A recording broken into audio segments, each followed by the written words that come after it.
Magnit rezonans tomografiyasi yoki MRT.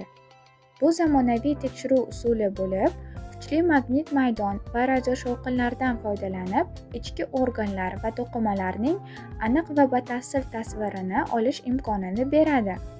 Bu usulda ionlashtiruvchi nurlar bo'lmaydi. MRT turli kasalliklarni, jumladan saraton, qon-tomir kasalliklari, insult, shuningdek bo'g'imlar va mushak-skelet tizimi muammolarini aniqlashda yordam beradi.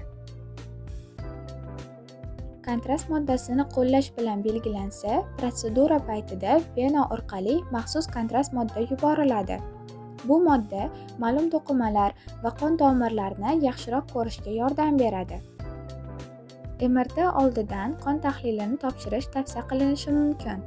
Ayniqsa, yuqori qon bosimi, qandli diabet yoki buyrak kasalliklari bo'lsa. Kontrast moddaga nisbatan asoratlarni oldini olish uchun har qanday allergiyalar haqida shifokorga xabar berish muhim hisoblanadi. Shuningdek, tanangizda o'rnatilgan metall implantlar yoki tibbiy qurilmalar haqida shifokor va texnologga xabar berish zarur. Tekshiruvga kelganingizda maxsus xalat kiyish so'raladi.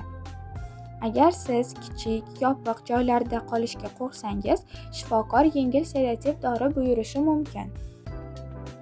Protsedura paytida qulay yotishingiz, shuningdek quloqchin taqishingiz mumkin, chunki apparat baland shovqin chiqaradi.